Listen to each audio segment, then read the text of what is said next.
Assalamualaikum warahmatullahi wabarakatuh. Perkenalkan, nama saya Septi Karnia. Saya dari kelas SMJI 37 akan sedikit mempresentasikan mengenai analisis rasio keuangan. Sebelumnya saya mohon maaf apabila nanti ada gangguan sedikit suara karena memang banyak aktivitas tetangga. Langsung saja kita mulai. Apa itu pengertian analisis rasio keuangan? Analisis rasio keuangan adalah metode untuk mengevaluasi keuangan perusahaan dengan cara membandingkan angka-angka dalam laporan keuangan. Analisis ini menggunakan data dari neraca, laporan laba rugi, dan laporan arus kas untuk menghitung rasio-rasio yang mencerminkan kondisi keuangan suatu perusahaan. Analisis rasio keuangan adalah upaya yang dilakukan untuk mengukur keadaan keuangan dalam perusahaan atau bisnis. Cara menganalisis rasio keuangan yaitu dengan memanfaatkan data dari laporan keuangan untuk perbandingan. Nah, analisis rasio keuangan ada 5. Yang pertama yaitu rasio likuiditas, yang kedua rasio solvabilitas, yang ketiga rasio profitabilitas, yang keempat rasio aktivitas, dan yang kelima adalah rasio pasar.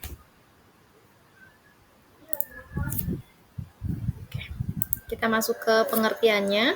Yang pertama, rasio likuiditas adalah ukuran yang digunakan untuk menentukan kemampuan perusahaan atau individu dalam membayar kewajiban jangka pendeknya. Kelebihannya adalah mudah dipahami dan membantu pengambilan keputusan. Namun kelemahannya tidak memperhitungkan arus kas. Selanjutnya ada rasio solvabilitas, adalah pengukuran kemampuan perusahaan untuk membayar kewajibannya baik jangka pendek maupun jangka panjang. Kelebihannya adalah perbandingan, analisis tren, mencegah kebangkrutan, dan kelemahannya adalah tidak menunjukkan likuiditas. Kita lanjut. Yang ketiga, rasio profitabilitas adalah ukuran yang digunakan untuk mengevaluasi kemampuan perusahaan dalam menghasilkan laba dari pendapatannya. Kelebihannya adalah perbandingan antar perusahaan, identifikasi tren, sedangkan kelemahannya adalah tidak menunjukkan kesehatan keuangan secara keseluruhan.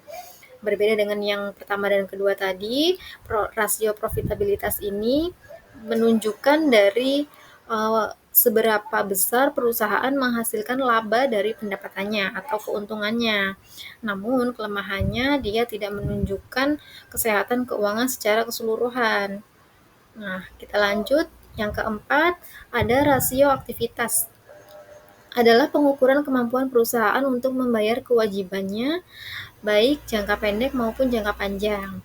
Kelebihannya adalah kita bisa memantau kinerja perusahaan, dan kelemahannya adalah pengaruh industri. Jadi bagaimana keadaan suatu industri dalam rasio aktivitas ini, dia mudah terpengaruh.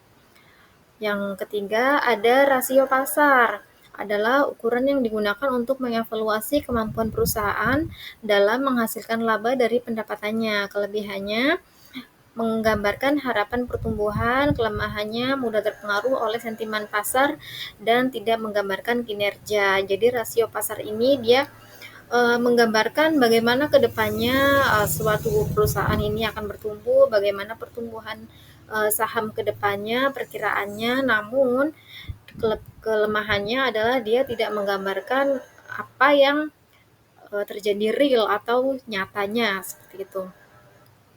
Lalu kemudian ada indikator rasio keuangan. Nah, indikatornya sendiri ada 4. Yang pertama adalah pertumbuhan pendapatan. Apa itu pertumbuhan pendapatan? Adalah pendapatan perusahaan per tahun, paling tidak tren positif harus terjaga selama 3-5 tahun terakhir. Nah, minimal pertumbuhan per tahunnya selama 5 tahun berturut-turut itu adalah 5%. Nah, kemudian ada net profit margin. Presentasinya pendapatan yang tersisa setelah pendapatan kotor dikurangi biaya operasional, pajak, dan dividen saham. Pastikan perusahaan berinvestasi memiliki net profit margin paling tidak di atas 7%. Jadi kalau di bawah 7% ini tidak memenuhi standar minimal ya. Lalu yang ketiga ada Return on Equity atau ROE. Perbandingan jumlah laba perusahaan dengan modal yang didapatkan dari pemegang saham. Fungsinya untuk mengatur profitabilitas perusahaan dengan besarnya laba yang diperoleh dan mengelola perusahaan modal tersebut. Perusahaan dengan rasio ROE lebih dari 15% sangat direkomendasikan untuk berinvestasi. Prinsipnya lebih gampangnya seperti ini. Semakin tinggi labanya, maka akan sangat lebih baik. Lalu selanjutnya ada Debt to Equity Ratio atau DER.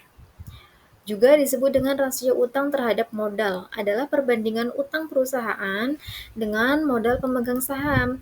Kamu bisa juga menghitung rasio ini dengan membagi kewajiban perusahaan dengan nilai modal pemegang saham.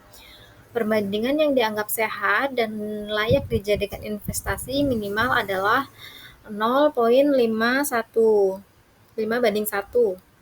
Namun, semakin rendah utang yang ditanggung perusahaan tentunya akan semakin baik pula. Jadi untuk menganalisisnya dalam metode ini, indikatornya adalah kita nilai dulu seberapa banyak utang suatu perusahaan. Kemudian ada rumus-rumusnya dari masing-masing rasio tersebut. Yang pertama adalah rasio likuiditas. Untuk menghitungnya kita perlu mencari current ratio atau rasio lancar, kewajiban lancar dikali 100%. Kemudian untuk menghitung rumus rasio aktivitas adalah perputaran piutang, penjualan perusahaan atau rata-rata piutang dikali 100%. Yang kedua ada rumus solvabilitas, yaitu rasio utang terhadap aktiva sama dengan jumlah seluruh liabilitas perusahaan atau total milik aset perusahaan dikali 100%.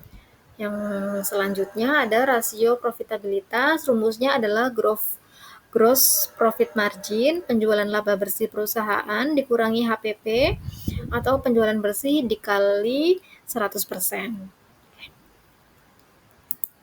Sekian presentasi saya. Semoga mudah dipahami. Saya ucapkan terima kasih. Wassalamualaikum warahmatullahi wabarakatuh.